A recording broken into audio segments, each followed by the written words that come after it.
After I did my GCSEs, I did A-levels that I was interested in, maths, physics, chemistry and AS biology. At school I didn't have much of a clue what I wanted to do when I left. I was thinking about joining the army, thinking about becoming an astronaut and thinking about becoming a countryside ranger, so it was quite a choice. I started going to the Great Egg Race type club at school. Here's my Great Egg Race. This was, if you've seen it, just trying to set a party popper off at the other end of the room by not touching it with bits of string and ping pong balls. There was one, balance a marble as far away from the edge of the table as you can. I always enjoyed these, and so asked my physics teacher what I could do, what kind of job I could do with this skill. And he said, go into engineering. So I went on a course, it's called Insight, and it's to get women into engineering. I went on this as a week course in Newcastle. I went for the marine engineering, but decided that I didn't particularly want to specialise just then, and rather carry on, do the mechanical course, and then specialise later. When I was going around on Insight, I spent a day in industry, which was a company called NEI Rayroll, which makes switches for power stations, which are like light switches but on a much larger scale. You know, big handles to pull down and break these contacts, and all this arcing goes across. When I decided to make all my applications to universities, I started writing about sponsorship, because sponsorship means money.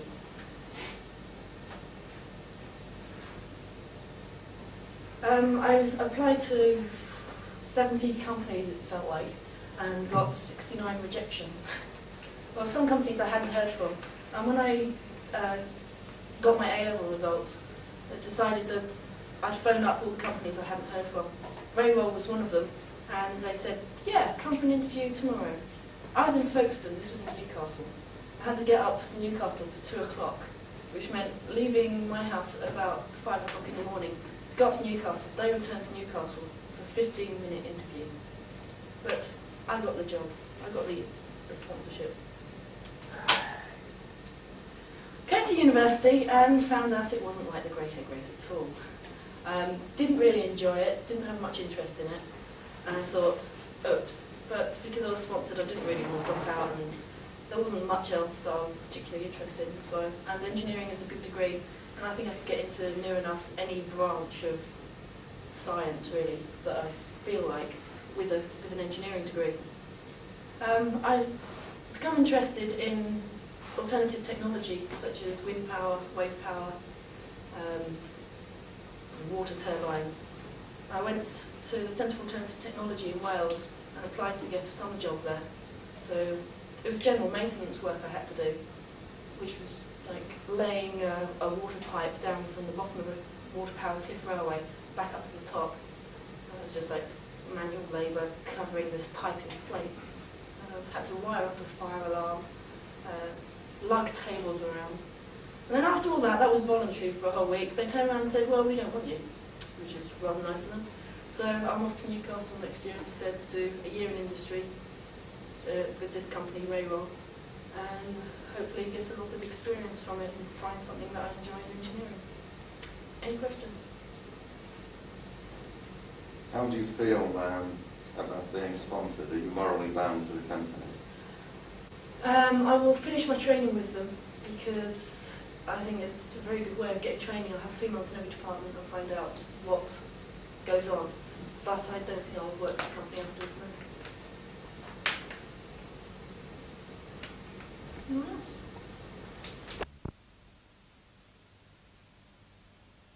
else?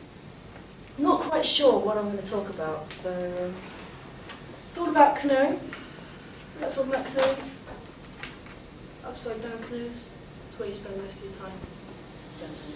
I thought about, I could explain different kinds of canoes. Sea canoes with pointed ends, like a Viking ship, with sealed off compartments where you put all your sandwiches and other exciting things, first aid kits, flares, and just in case you get into a bit of trouble.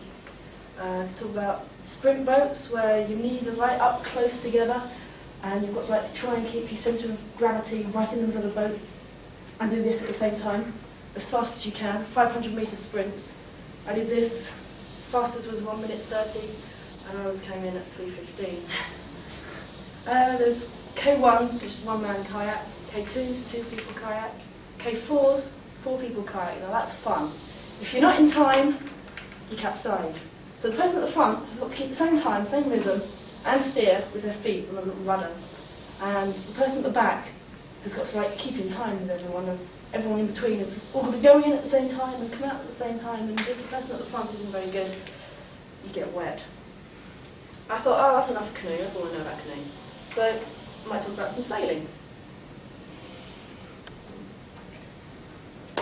But all I know about sailing is that much really. You've got a little thingy that you push and pull and you duck as you go around corners, otherwise you get hit by the boom. So I thought about Scouts. I know quite a bit of Scouts. I've been in the Scouts for quite a few years.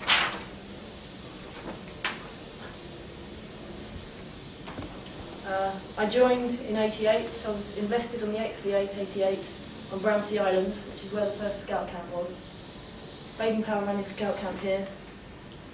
And Scouting evolved from there, from 10 members in those days to millions of members now. I've done the Queen Scout Award, which involved walking up mountains, taking the Bronze Medallion Life-Saving Award, being the chairman of the unit who was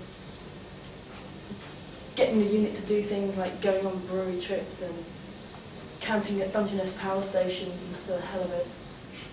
Really good stuff. I enjoyed a lot of my time there. I thought about talking of hairdressing as well, and why I really don't want to go into hairdressing, even though I do say I do sometimes. It's a traditionally female thing to do, and engineering isn't, so I'd say, yeah, I want to be a hairdresser, so this engineering stuff. I don't really mean it, because I've never been to a hairdresser's. I've cut my fringe a couple of times, which that's as far as I've ever got. So, not really interested in hairdressing. Beep, beep.